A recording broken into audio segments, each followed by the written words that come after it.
Shalom à toutes et à tous et merci à vous de nous rejoindre sur LMTV, Lumière du monde télévision dans Wake Up, la matinale à la gloire de notre Seigneur et Sauveur Jésus-Christ. Vous faites bien de nous suivre tous les matins. Pasteur Botiluc, shalom. Shalom. Vous allez bien? Très, très, très bien. Merci d'être avec nous ce matin. Jean-Richard, bien réveillé, bonjour. Bonjour Aniel, très bien réveillé. Shalom à tous. Gloire à Jésus-Christ, Jean-Richard va bien ce matin. Tonton Léon, c'est mercredi, aujourd'hui on se retrouve. Bonjour, on va bien? Oui, ça va. Shalom à tous nos amis qui nous suivent. En tout cas, tous les tout petits, aussi les grands petits qui nous C'est ça, suivent, les parents. c'est ça. Paul Félicia, la seule dame sur ce plateau, shalom. Shalom Aniel et shalom à tous. On va bien ce matin? Oui, ça va, par la grâce de Dieu. Gloire à Jésus-Christ. Jean-Richard, sujet du jour dans Culture Actu, le saviez-vous? Dans Culture Actu, on parlera musique, on fera référence à l'actualité musicale. Et puis dans le saviez-vous, on ira en France pour parler notamment de quelques chiffres, des chiffres qui ont été livrés par le Conseil national des évangéliques de France, des chiffres relatifs à la situation due au Covid-19. Super. Paul Félicia dans le Trickbox. Dans le Trickbox, aujourd'hui, on va aborder quelques aliments pour favoriser la croissance chez l'enfant. Tonton Léon, avec vous, on parlera de prière. Prier en famille, c'est amusant. Alors, comment amener nos enfants à aimer parler avec Dieu? Comment démystifier la prière? Comment démystifier la prière? Ça, c'est pour les enfants. Très amusant. Ça sera dans le Kiss Time. Pour l'heure, intéressant à la parole de Dieu, parce qu'il est tellement important pour nous chrétiens de démarrer notre journée en écoutant la voix du Seigneur. Vous le savez, c'est dans la rubrique Méditons ensemble.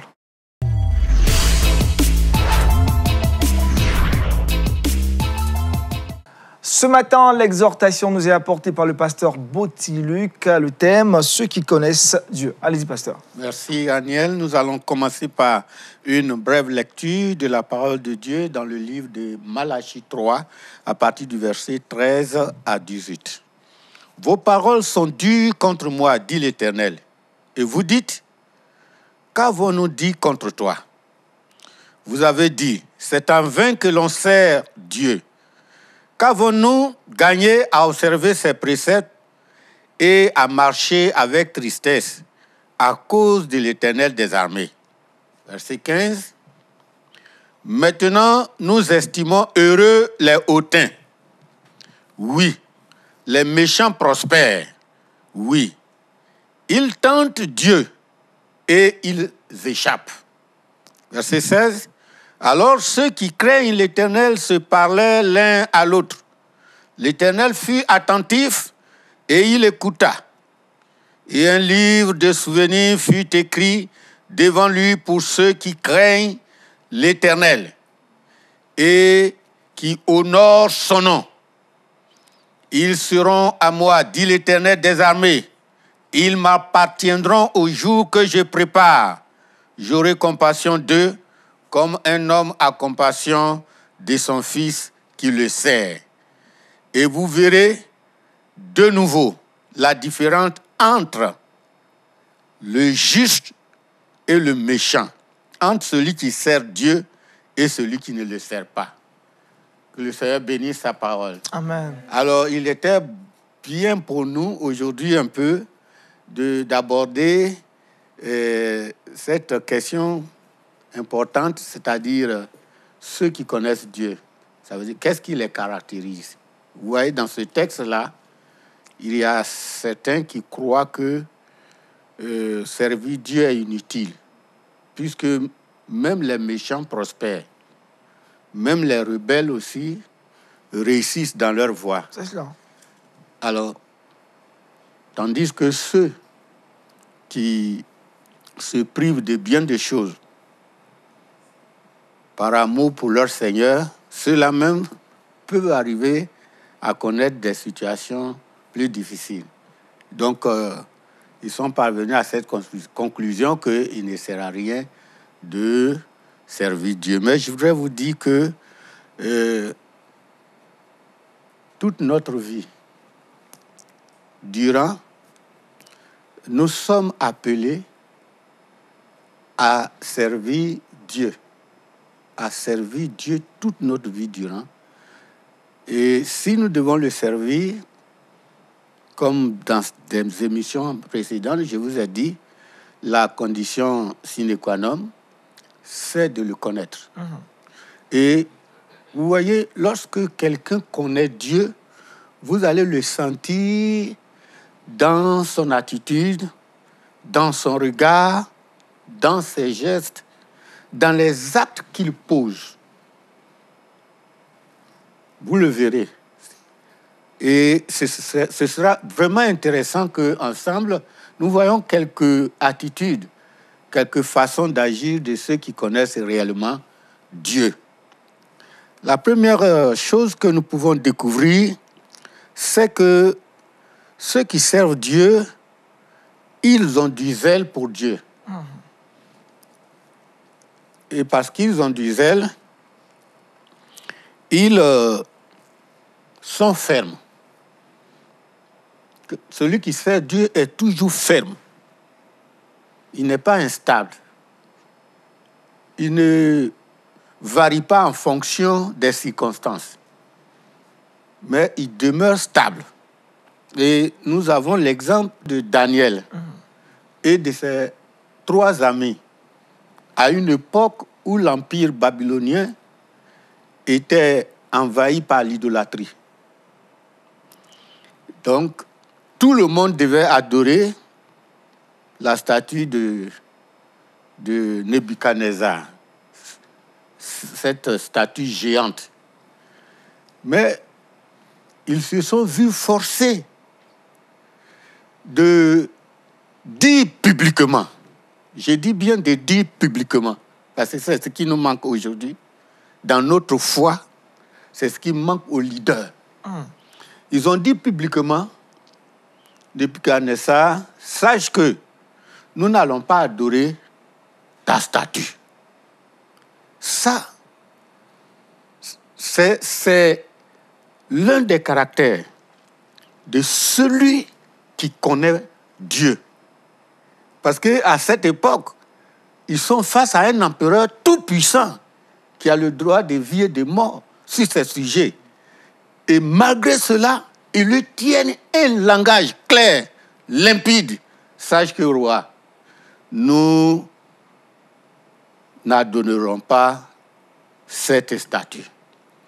La deuxième chose, le deuxième acte qu'ils ont posé, qui marque également leur fermeté, ils devaient être nourris à la table du roi avec des viandes sacrifiées certainement aux idoles. Donc c'était une alimentation rituelle, souillée par les dieux de l'époque.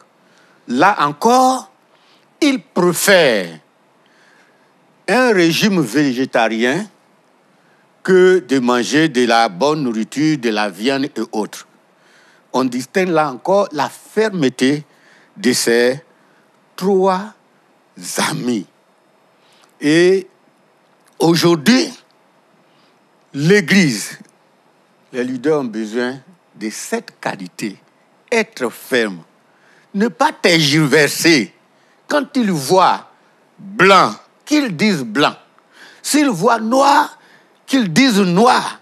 Lorsque vous êtes ferme, vous devez minimiser les risques encourus. Ça peut être la prison, la persécution, même la mort. Mais c'est là l'un des caractères de ceux qui connaissent Dieu. Ne jamais se compromettre dans une société de compromission. Dire la parole de Dieu. La deuxième chose, pour ceux qui connaissent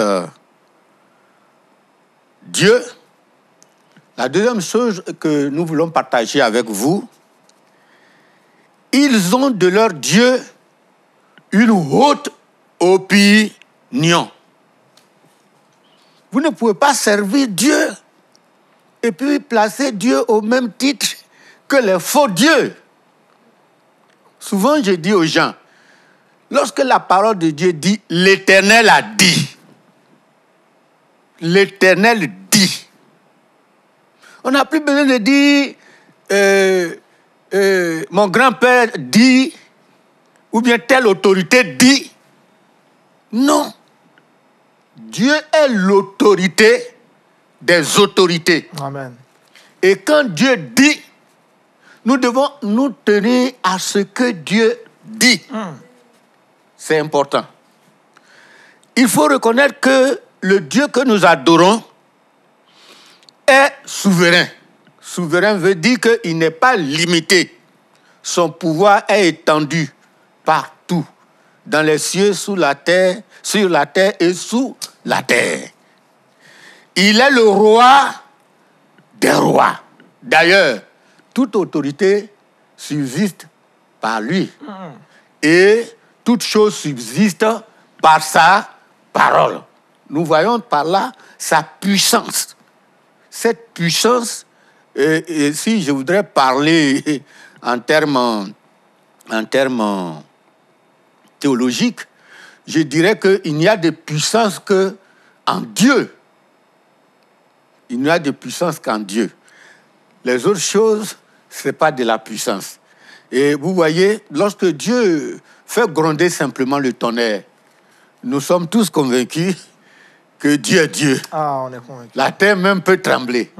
Donc, il est le roi des rois, il est le Seigneur des seigneurs, et il est tout puissant. Et encore, Dieu règne d'éternité en éternité. Alors, quand nous parlons de l'histoire, l'histoire n'est rien d'autre que son histoire. L'histoire n'est rien d'autre que le plan de Dieu qui se déroule dans la destinée de l'humanité. Il est la source de la vraie histoire. Et c'est lui que nous devons élever, magnifier. C'est important. Et son royaume, comme je suis en train de vous le dire, est le plus grand. Et c'est son royaume qui aura le dernier mot. Amen. Cela est important. Donc, comme l'Écriture dit dans Daniel 4, 17, le Très-Haut domine sur le règne des hommes. Dieu sait tout et rien n'est caché devant sa face. C'est lui qui aura le premier mot et c'est lui qui aura le dernier mot dans l'histoire de ce monde et dans la vie de chaque homme. Ceci étant dit, je voudrais aborder rapidement la dernière caractéristique de ceux qui connaissent Dieu. Alors, ils trouvent en leur Dieu une pleine satisfaction. Quand tu connais Dieu, Dieu doit être l'objet de tout ton plaisir. Ceux qui connaissent Dieu sont connus par Dieu lui-même. Cette relation leur assure la faveur de Dieu durant la vie, dans la mort et pour l'éternité.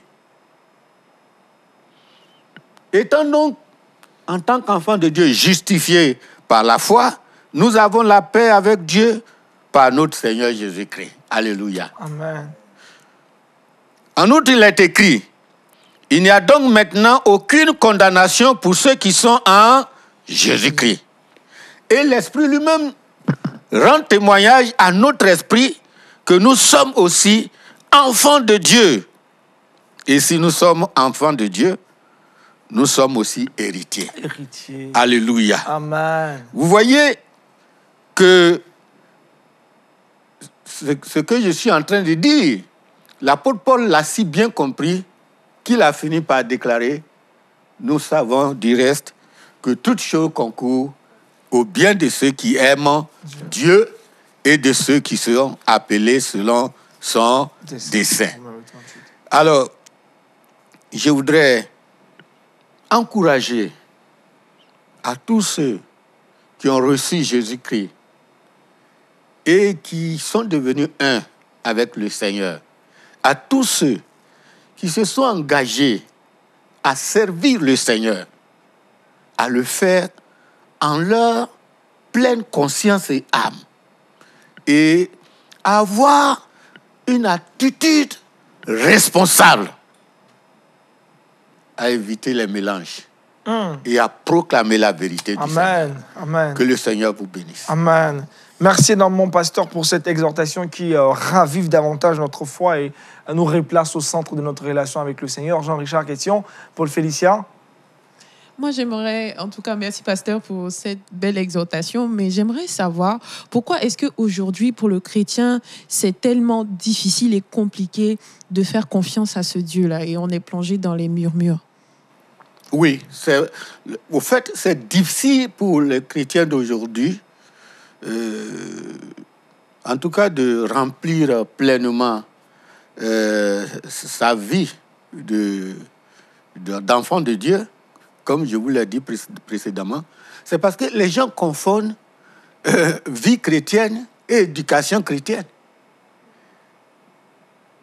L'éducation chrétienne, c'est quoi? C'est nous apprendre à faire les choses dans l'église. Comment on prie, comment on chante. Ça, c'est l'éducation chrétienne. Mais nous parlons de vie chrétienne. Ça veut dire que celui qui marche avec Dieu, il a reçu une vie.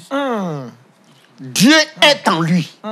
Il ne s'agit pas de s'efforcer de faire des efforts personnels, mais Dieu lui-même est en toi. Amen. Et laisse couler la vie de Dieu qui est en toi. Amen. C'est tout. Amen.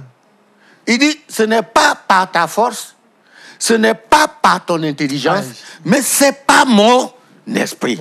Donc, si vous prenez conscience que accepter Jésus-Christ, cela veut dire que j'ai échangé ma vie naturelle avec la vie de Christ, qui est une vie surnaturelle, et qu'à partir de ce jour, Christ et moi, nous sommes devenus un. Si vous prenez conscience, dans ce cas-là, vous voyez, votre vie va dépendre de lui. Et donc, il faut prendre conscience, c'est ça? Oui. Prendre conscience. Vous prenez conscience. Les gens doivent prendre conscience. Il ne s'agit pas de faire des efforts humains. Non, ce n'est pas ça. Tu prends conscience que ta vie a fini à la croix. C'est-à-dire la vie de Félicia, selon l'homme. Cette vie naturelle a pris fin. Aïe. Et c'est ce que Jésus a crucifié à la croix. Et quand Jésus crucifie cette vie naturelle de Félicia, Jésus lui donne maintenant une vie surnaturelle. La vie divine. C'est pourquoi l'Écriture dit, nous sommes participants de la nature divine. En quelque sorte, nous sommes des dieux sans le savoir. Alléluia. Amen. Il faut le dire. Hein? Il faut le dire. Nous sommes des dieux sans le savoir. Mais aujourd'hui, on le sait. Nous sommes des dieux. Jean-Richard, rapidement ta question. Non, pas de préoccupation, c'est clair. Après cette explication, c'est assez clair. Ah, donc l'explication t'a beaucoup aidé, hein, Jean-Richard. Ok, merci. Merci, pasteur. Vous allez prier pour bénir davantage cette journée. Vous avez dit, hein, ceux qui connaissent Dieu ont un grand zèle, ils ont une haute opinion de leur Seigneur, ils trouvent leur satisfaction en lui. Priez que Dieu nous aide à pouvoir vraiment implémenter ces choses dans nos vies et à marcher selon l'esprit du Saint-Esprit. Seigneur, nous voulons te dire merci. Les derniers jours seront des temps difficiles. Nous avons donc besoin de vivre d'une manière authentique la foi, manifestée en Jésus-Christ par sa mort à la croix et par sa résurrection au 3e jour. Seigneur, je prie qu'en ces temps difficiles, tu réveilles ton Église, tu réveilles les leaders, tu réveilles le peuple de Dieu, et que chacun prenne conscience que notre vie a pris fin à la croix de Golgotha. Amen. Et que celle que nous menons ne vient plus de nous. Elle est sa source en Dieu. Elle découle de Dieu. Nous sommes comme les sarments qui recevons la vie du sceptre.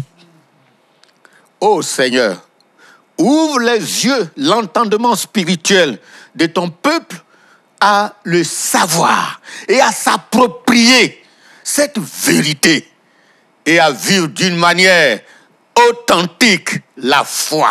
Amen. Au nom de Jésus. Amen. Amen.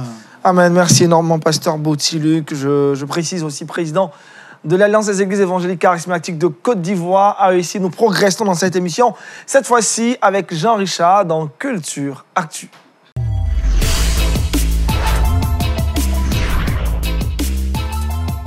Jean-Richard, avec toi, nous parlons musique. Effectivement, merci Aniel. Aujourd'hui, on a décidé de parler de musique. On le sait, depuis l'avènement de cette crise sanitaire, il y a plusieurs concepts qui se sont développés. Les hommes de Dieu, c'est vrai, entretiennent la foi via les réseaux sociaux, mais les artistes ne sont pas en reste. Ils essaient à leur tour d'apporter de la gaieté, de la joie à plusieurs personnes à travers leur confinement. C'est vrai qu'aujourd'hui, on parle de déconfinement, n'empêche que le concept il se poursuit. Il faut rappeler que ce concept de adorer pour confiner, prier pour confiner, s'est développé du côté des États-Unis avec des artistes américains qui ont tenu à apporter de la gaieté à un certain nombre de personnes. C'est un concept qui a touché l'Europe, mais l'Afrique n'est pas en reste. Aujourd'hui, il y a plusieurs artistes sur le continent africain qui essaient tant bien que mal d'apporter de la gaieté à plusieurs personnes dans leur confinement. Et aujourd'hui, j'ai décidé de mettre en exergue une artiste nigériane. Son nom, c'est Sinach. Eh bien, pourquoi ce choix? Eh bien, la raison, il y a une double raison à ce choix de Sinach. La première raison, nous la connaissons plus ou moins tous. Sinach, le talent de Sinach était contestable. Elle fait partie notamment des plus grandes voix de la scène musicale féminine sur le continent africain. Ses compositions rassurent et édifient plusieurs personnes. La seconde raison, c'est que Sinach est au cœur de l'actualité. Figurez-vous, Aniel, que depuis plus de 3 semaines, Sinach est devenue la première personnalité du gospel africain à figurer au palmarès des auteurs-compositeurs chrétiens dans le classement Billboard. Wow, Certains me demanderont, mais c'est quoi le classement Billboard que je présente assez rapidement? Il faut dire que Billboard, à l'origine, c'est un magazine américain qui a été créé le 4 août 1958. Depuis plusieurs décennies, Billboard établit le classement hebdomadaire des 100 chansons les plus populaires, non seulement aux États-Unis, mais dans plusieurs contrées du monde. Ce classement influe non seulement les ventes de singles, les diffusions à la radio, les visionnages sur YouTube, sur le territoire américain, aussi bien qu'à l'étranger. Toutes les catégories de musique font partie notamment de ces classements. Et depuis quelques années, dans ce prestigieux classement, on retrouve la musique chrétienne. Et bien, c'est dans ce classement qu'aujourd'hui se retrouve Sinach, qui fait désormais partie des artistes à figurer dans ce top classement. Elle a donné la nouvelle via son compte Twitter. Elle a tenu à remercier non seulement le Seigneur Jésus-Christ, et à cet effet, dans son confinement, elle a décidé de faire une chanson, non seulement pour remercier le Seigneur, mais pour édifier les uns et les autres. Et cette chanson, c'est « This is my season ». C'est ma saison.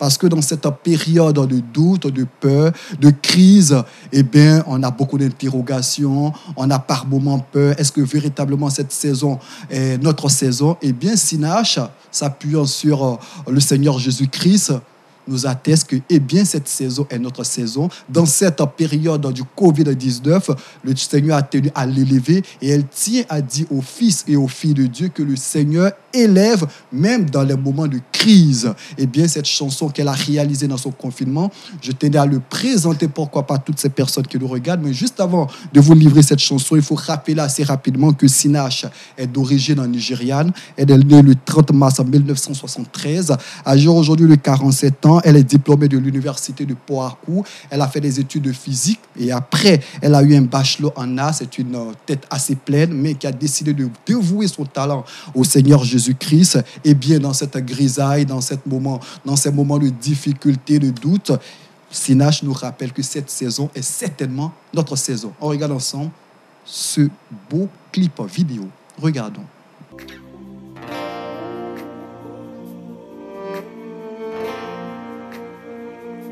The word is a seed, when planted and watered, grows to be great.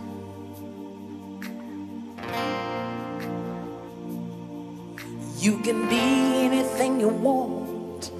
You can achieve all your dreams if you only believe. The word is a seed, when planted and watered, grows to be great.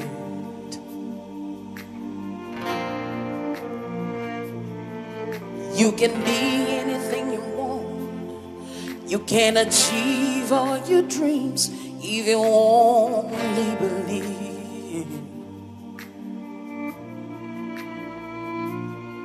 The word of God is here today. coming right at you. Would you believe it?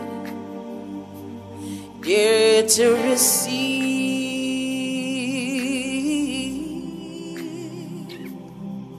In a world with its seasons and times, this is your season. It's time to shine again.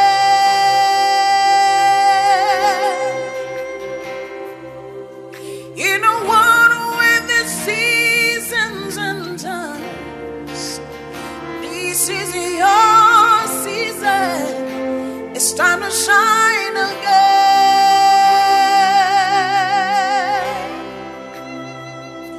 You may have been down, baby, discouraged. It has come to pass.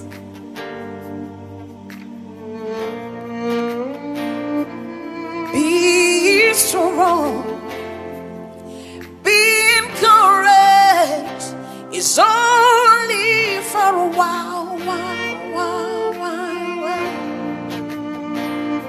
You may have been down, baby, discouraged. It has come to pass. Be strong, be encouraged.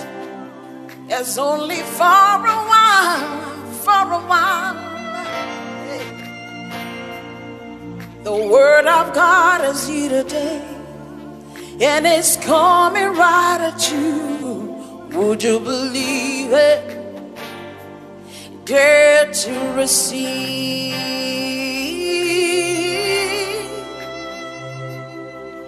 In a world when it's seasons and times, this is your season.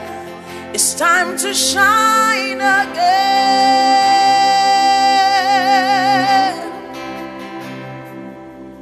In a world when it's seasons and times, this is your season. It's time to shine again. It's time to shine again. It's time to shine again. Merci Jean-Richard pour cette très belle proposition de clip vidéo. This is my season, c'est-à-dire voici ma saison, c'est cela. Hein. C'est ma saison. Et c'est dire que là, dans le confinement, ça montre qu'on a vraiment notre haute opinion dans notre Seigneur. Hein. Parce que, n'est-ce pas? Parce que déclarer que dans ce confinement, c'est notre saison avec la crise sanitaire, c'est vraiment avoir la foi et croire en son Seigneur.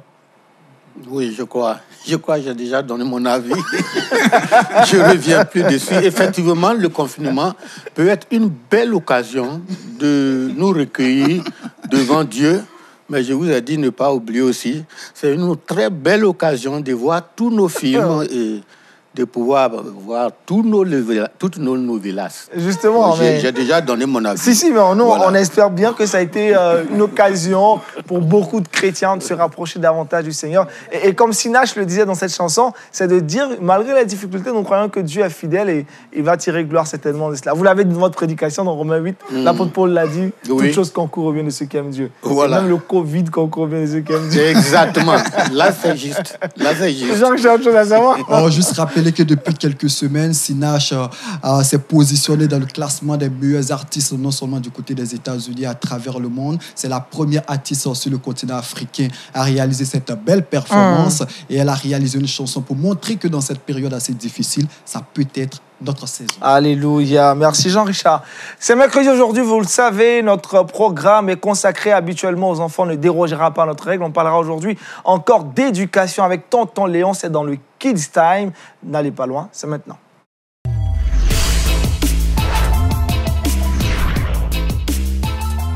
Tonton Léon, la prière avec les enfants, prier en famille, c'est amusant, on va dire ça comme ça. On parlera de la prière tout court. On parlera de la prière. Sinach nous dit que c'est sa saison. Alors, ça peut être une belle saison de pouvoir prendre du temps dans la prière avec nos enfants. Alors, prier en famille peut être amusant. Souvent, quelle est l'opinion que nos enfants ont de la prière? ce que nous leur offrons dans nos églises, on voit la prière comme un temps hyper sérieux, un temps solennel, un temps devant Dieu, le grand Dieu. Donc, il faut rester le plus longtemps calme. Un temps où le Saint-Esprit descend, où on parle en langue et tout ça. Mais souvent, nos enfants nous regardent comme un spectacle et après, on aimerait qu'ils aient une vie de prière. La prière, ça s'apprend. Donc, comment les amener à aimer parler avec Dieu? Alors, je préfère utiliser le terme « parler avec Dieu ». Parler avec Dieu, c'est prier. Donc, quand nos enfants comprendront mieux parler avec Dieu, ils mettront le mot prière là-dessus. Puisque quand je prie, je parle à Dieu, il me parle, je l'écoute, il m'écoute. Donc, c'est une conversation naturelle comme j'ai avec mes frères, avec papa et maman à la maison. C'est vrai que tous les parents aimeraient que leurs enfants aient une vie de prière. Et c'est normal pour une famille chrétienne. Et ce qu'on veut, on aimerait que nos enfants aient une véritable relation avec Dieu. C'est ce qui va leur permettre de rentrer dans leur destinée. Mais le plus important, c'est l'image qu'on leur communiquera de Dieu le Père qui va les amener à chercher, à revenir à chaque fois vers lui. Alors, comment les aider à aimer la prière? Comment les aider à voir la prière comme quelque chose d'intéressant, de fun et surtout d'essentiel? Ça peut être fun, ça peut être cool, mais c'est essentiel. Tout d'abord, rappelons que ce n'est pas l'exemple. Est-ce que mes enfants me voient prier?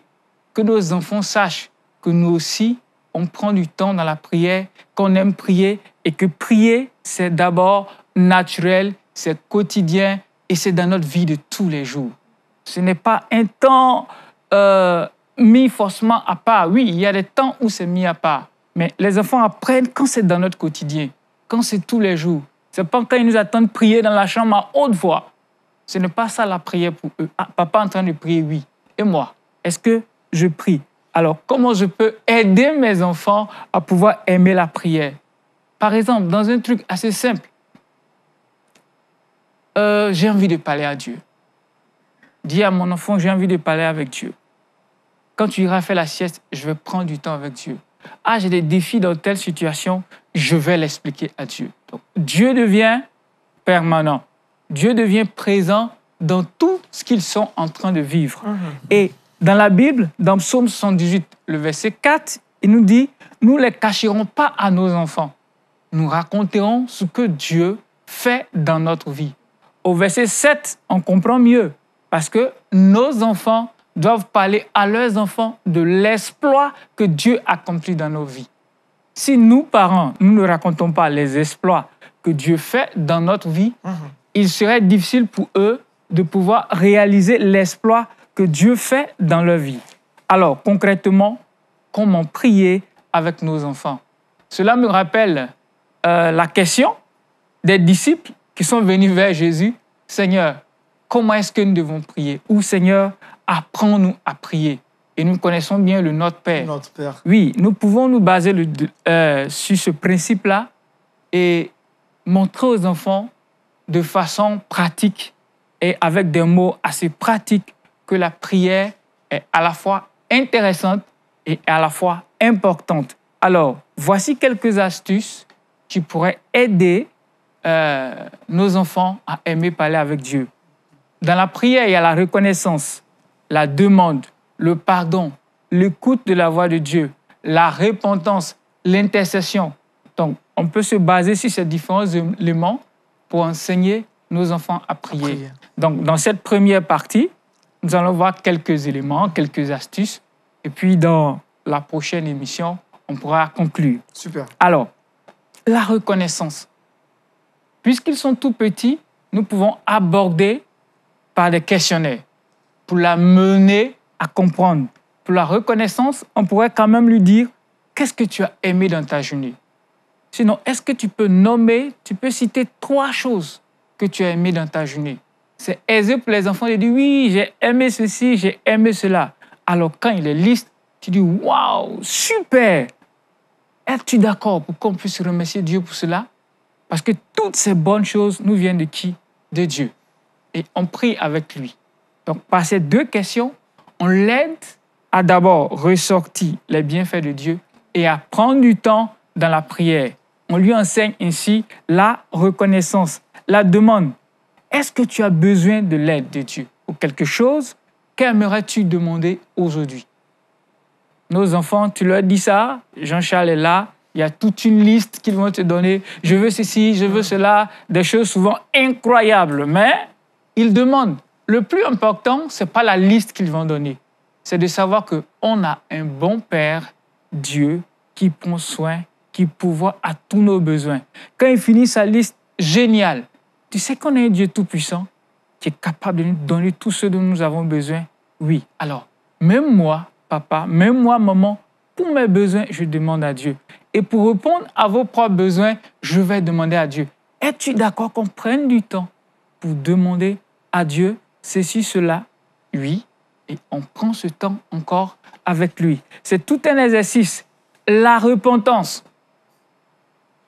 Pour les enfants, la repentance, est-ce qu'il y a une chose pour laquelle tu aimerais demander pardon? Est-ce que tu as fait quelque chose aujourd'hui et tu sais que ce n'est pas bien? Vous voyez, ces petites questions amènent l'enfant à mettre un mot sur certaines réalités. Donc, quand on fera le culte de famille, on va passer par la repentance, on va demander pardon à Dieu. Dans sa tête, c'est ce mécanisme-là. Et j'aimerais encourager les parents. Dans ce temps de confinement, il y a le culte de famille. On peut parfois oublier les enfants et faire un culte comme on le fait avec des adultes. Et parfois, les enfants assistent. Ils doivent être impliqués dans ce culte. Ils doivent participer. C'est aussi leur culte. Ils ont leur place. Et Dieu aimerait entendre leurs prières. Donc, demandez aux parents d'utiliser ces astuces pour pouvoir se mettre au niveau des enfants et les encourager à pouvoir passer ce temps aussi dans la prière. Donc, aujourd'hui, on aimerait s'arrêter là, à la repentance, à la reconnaissance et à la demande. On pourrait faire cette expérience durant toute cette semaine pour aider nos enfants à pouvoir s'exprimer. Une fois de plus, nous sommes en apprentissage. Nous sommes en train de les enseigner comment prier et comment aimer parler avec Dieu. C'est en se mettant à leur niveau, en expliquant de façon simple les thèmes et en les aidant à intégrer ces choses pour développer une vie de prière. Pour terminer, voici cette maman qui était à une cellule de prière avec sa fille, avec des adultes. Et à un moment donné, elle dit à sa maman, « Mais maman, écoute, on devrait enseigner à ces adultes à prier. » Sa maman dit, « Bon ?» Il dit, « Oui, ils ne font que répéter les mêmes phrases, ils disent la même chose dans des mots différents et c'est très long. Moi, j'ai fini de prier. J'ai dit, Papa Jésus, tu es bon et je t'aime. Amen. » Et cette remarque de cette fille, hein, oui, extraordinaire. Elle est extraordinaire. Ça ne veut pas dire forcément que les adultes ne savent pas prier. C'est sa sensibilité. Et donc, quand nous devons enseigner la prière à ceux-là, on commence à se mettre à leur niveau. Quand ils grandissent dans leur foi, quand Dieu prend forme et vie dans leur vie, et que le Saint-Esprit se développe en eux, ils pourront véritablement prier comme des adultes. En ce moment-là, elle ne dira pas que les adultes ne savent pas prier. Mais quelque part, elle n'a pas de temps. Hein. Elle n'a pas... Les paroles répétitives dans les prières. C'est ça. Les synonymes à répétition, après. C'est ça. Dieu a compris. Hein. C'est ça. Donc, il faut pouvoir comprendre ce qu'on dit dans la prière. C'est cela. Il y a l'un de mes jeunes, rapidement, à l'école du dimanche, qui s'est levé, a commencé à prier, « L'Éternel, mon Dieu, mon roi, Dieu tout-puissant, omniscient, dans ta préscience. » Waouh, la prière était belle, avec des mots forts pour dire qui est Dieu. Mais j'ai été attiré pour lui demander, mais c'est quoi la préscience? Il m'a dit, bon, papa dit ça tous les jours dans sa prière. Voilà. C'est pas que la présence de Dieu n'est pas vraie. Mais comment est-ce que lui peut saisir la présence de Dieu? Justement. De telle sorte que ce n'est pas quelque chose qu'il dit avec la tête, mais c'est une expression du cœur. Du cœur. Et c'est ça. Amener nos enfants à aimer parler avec Dieu. C'est ça le défi. Et parfois, c'est dans des trucs simples, assez simples de la vie. Super. Pasteur Botti, prier en famille, c'est amusant, c'est fun. Vous avez longuement suivi le développement de tonton Léon. Il faut apprendre. Effectivement, il y a un aspect qu'il a dit sur lequel je veux revenir. Au fait, les enfants copient plus le modèle parental. Et souvent aussi, c'est ça qui est important. L'enfant fait ce qu'il voit son père, sa maman faire. Donc si très tôt, les enfants voient que nous avons une vie de prière, cela va les impacter. Ça, c'est important. D'où l'importance même du culte familial. Malheureusement, qui est négligé. Si tu prends 100 serviteurs de Dieu, mais peut-être 30% seulement font le culte familial. Alors que c'est essentiel. Seulement que je voudrais lui poser une question en ce qui concerne les demandes des enfants. Quand les enfants, vous leur demandez, qu'est-ce que vous voulez que l'enfant vous dit, mais je veux avoir un avion. Alors que là même, toute la Côte d'Ivoire n'a qu'un seul avion. Je crois que l'enfant prie, hein, il adresse après. Tonton Léon va répondre, il est là pour ça. Moi, Là, ça devient... je ne sais pas comment on peut le canaliser, ce genre de demande. Pasteur, c'est une bonne nouvelle. Grâce à lui, la Côte d'Ivoire va avoir un deuxième avion. D'accord. Effectivement, les enfants ont des demandes parfois qui nous surprennent. Hyperbolique. Là, quand je sortais de chez moi, « Oh, papa, tu viens avec ceci, tu viens cela », jusqu'à ce qu'ils ne me voient plus, les demandes fusaient. On peut faire un livre avec toutes ces demandes. Mais ce qui est intéressant, c'est de voir que nos enfants ont confiance. Papa peut m'apporter ça. Pour eux, ce n'est pas tant la grandeur. Ils ne voient pas. Ils ne réalisent pas que pour avoir un avion, c'est tout un tas de trucs. Donc, la confiance qu'ils ont que papa est capable de m'envoyer ça et que papa Dieu est capable de me donner ceci.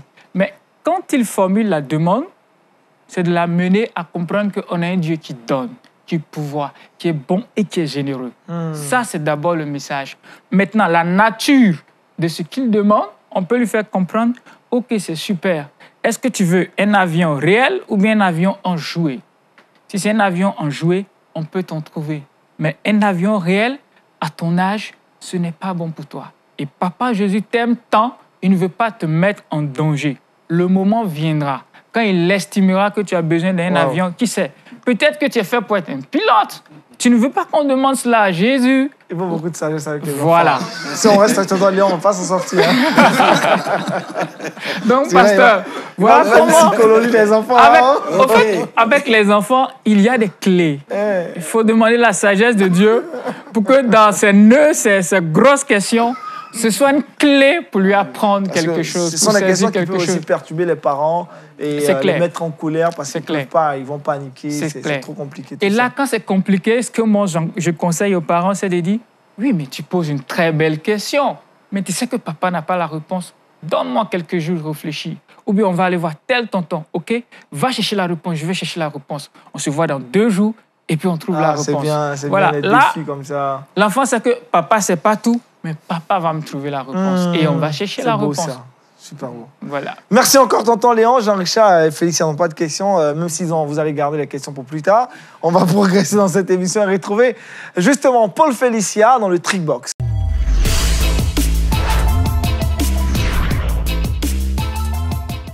Des aliments pour faire grandir les enfants, Paul Félicia.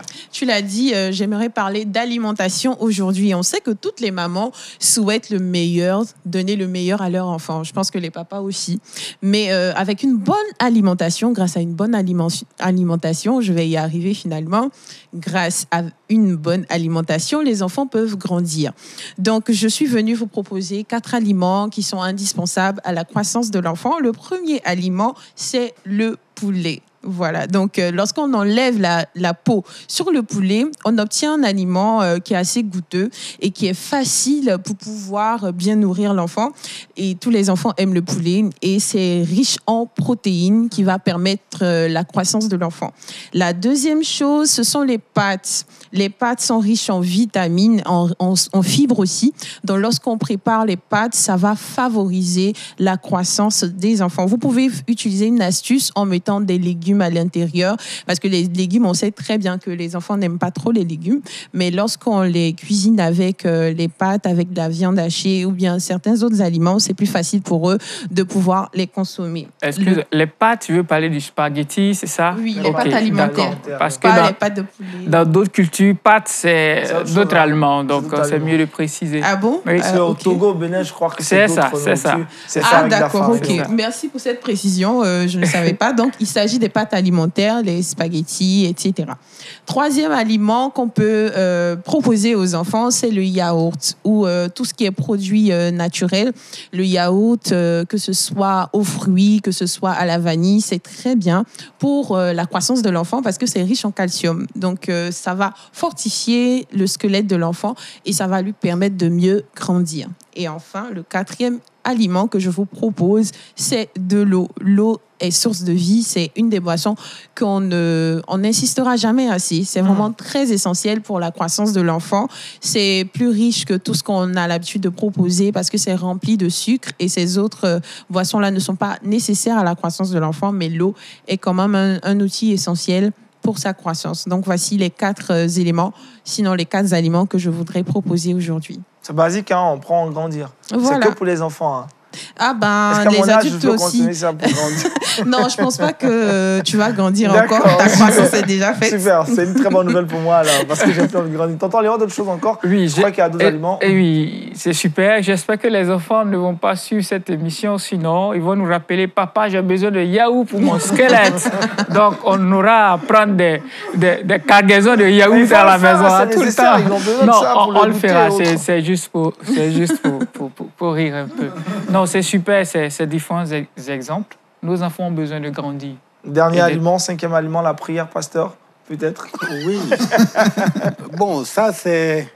Je dirais que j'ai béni Dieu. Bon, quand nous on regarde notre époque, et puis l'époque d'aujourd'hui, nous on a grandi avec de la banane braisée. Vous comprenez? Mais je ne voudrais pas dire que les enfants devraient faire comme nous. Il a parlé de poulet. Félicien a parlé de poulet. Quel genre de poulet? Parce que nous avons les poulets traditionnels.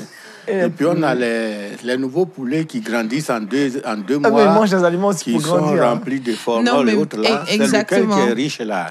Mais ce sont les poulets effectivement élevés à l'air libre, je veux dire, qui ne Ok. sont pas remplis de pesticides et Voilà. autres et tout. Donc, comme vous l'avez dit, pasteur, c'est important de le préciser. Voilà. Exactement. Vraiment, la grâce de grandir avec les bananes braisées, le pasteur a dit. Hein. C'est la meilleure Bon, je ne sais époque. pas en si plus. c'est une grâce, mais au moins c'est une réalité. C'est la réalité d'avoir grandi avec les bananes braisées. C'est une réalité. C'est mieux une réalité qu'une- C'est mieux une réalité qu'une grâce. Ouais, beaucoup plus une réalité qui Merci, pasteur. s'approcherait d'un calvaire même. Mais Dieu est bon. Dieu est bon. Amen. Dieu est Avec ça, bon. vous avez grandi. Hein. Grâce aux bananes braisées, nous avons le pasteur Botilio. Oh, ça, Dieu soit loué. Amen. Tout chaud concourt bien. De ce qui Bien est Dieu. En tout cas, Jean-Richard, on va te retrouver dans le dernier virage de cette émission avec cette bonne humeur. C'est dans le Saviez-vous.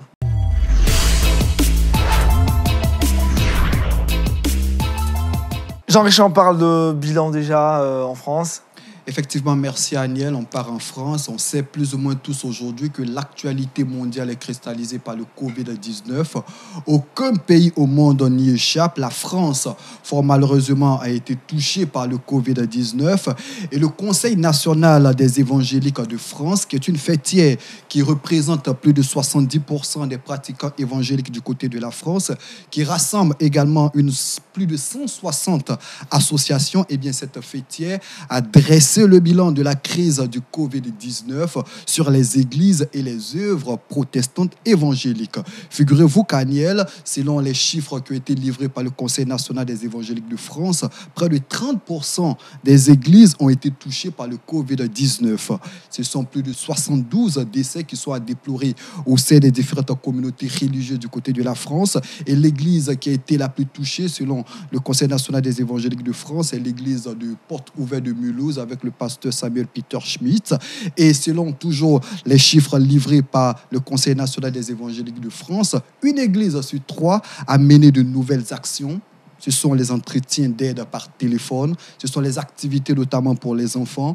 Ils ont développé plus d'émissions sur les réseaux sociaux, notamment sur YouTube, animation à distance, prières quotidiennes en visioconférence, événements en ligne, accueil des sans domicile fixe, notamment ce qu'on appelle SDF.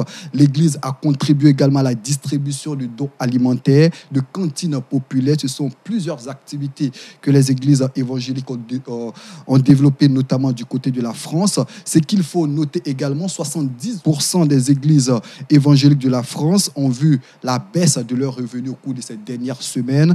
Et ce qu'il faut retenir, c'est que 87% des églises protestantes évangéliques ont commencé à utiliser les réseaux sociaux. C'est une bonne nouvelle.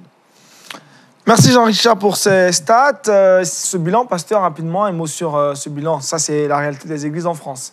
Nous saluons cette solidarité spontanée qui témoigne de la vitalité de l'évangile, du christianisme, encore dans ce pays de l'Europe qu'est la France.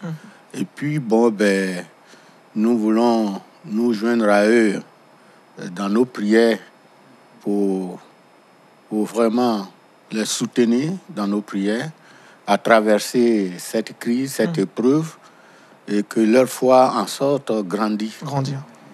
Merci, pasteur. Pour Félicia, le verset boussole. Daniel chapitre 11, verset 32.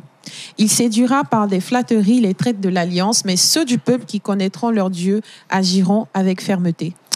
Ceux qui connaissent Dieu agissent avec fermeté, avec zèle. Ils ont une haute opinion de leur Seigneur et surtout, ils trouvent pleine satisfaction en lui, a dit le pasteur Bouti. Merci encore, pasteur. Merci, tonton Léon. On se retrouvera la semaine prochaine pour la suite. Prier en famille, c'est amusant. Oui. Super. Paul Félicia, merci. Jean-Richard, merci. Merci à toute l'équipe de réalisation. Et merci à vous, cher public, amis de LMTV, vous qui nous avez suivis à Ouagadougou, je dirais à Libreville, à Bamako et même à Dakar. On a été très heureux d'être avec vous dans cette émission. Vous serez demain avec Daniel Kragui. Je vous retrouverai vendredi pour un autre numéro de cette émission de Wake Up. D'ici là, portez-vous bien. Shalom chez vous.